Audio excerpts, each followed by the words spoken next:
Sinasabi ng ilang mambabatas na inip na ang mga Pilipinong malaman kung saan nga ba napunta ang confidential funds ni Vice President Sara Duterte.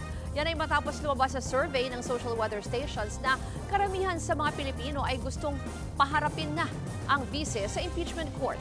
Para sa detalye, makakausap natin sa linya ng telepono si Marian Enriquez. Marian, ano ba ang sinasabi ngayon ng ilang babatas, lalo na may bagong SWS survey na mas nakararami ng mga Pinoy gustong humarap na ang vice sa impeachment trial?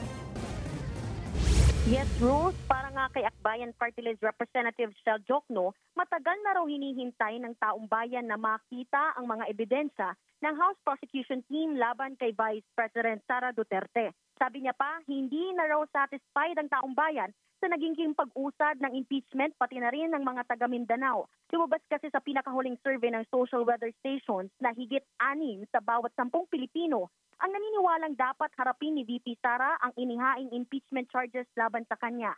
66% ang sang-ayon na dapat sagutin ng bise ang lahat ng aligasyong may kinalaman sa mga kasong katiwalian laban sa kanya, habang 19% ang hindi sang-ayon at 15% ang undecided. Mayorya o 55% din ng mga taga Mindanao ay pabor din na dapat magpaliwanag na ang bise. Ayon kay Jokno, ang pinag-uusapan daw kasi dito ay hindi pera ng isang tao lamang, kundi pera ng taong bayan. Naniniwala rin si ACT Teachers Party List Representative Antonio Tino na pinapakita ng SWS survey ang aniyay overwhelming na sentimiento ng publiko na dapat magpaliwanag na si VP Sara. Dapat na raw umpisahan ng Senado ang paglilitis at wag nang magpatumpik-tumpik pa. Habang tumatagal daw kasi, lalong naiinip ang mga Pilipino na maaaring o marinig ang mga kasagutan sa tanong kung saan ba talaga napunta ang higit 612 million pesos na confidential fund. Malinaw daw na mayorya ng mga Pilipino ang naghahanap ng sagot at gusto malaman ang katotohanan. Ruth? Marian, doon naman sa mismong impeachment trial, meron na bang update dyan kung kailan posibleng mag-convene ulit ang Senado bilang impeachment court?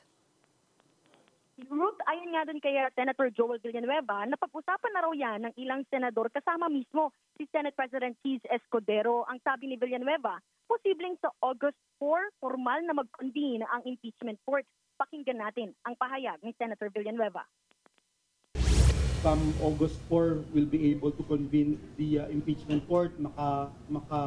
Maka-take ng oath yung mga bagong senator judges. I think that's enough time to be given sa Senate and the House to organize itself. Bruce, paglilinaw ni Villanueva, wala pa namang definite na schedule at itong August 4 lamang daw ang nakikita nilang pinakaposibleng petsa. Sa mga araw daw kasi niyan, may oras na rin na magharap ang prosekusyon at ang defense team ni VP Sara. Bruce? Yan po ang Express Report ni Marian Enriquez. Mga kapatid, Ruth Cabalco, para sa mabilis na pasada ng mga balitang dapat niyong malaman, mag-follow at mag-subscribe sa social media pages ng News 5.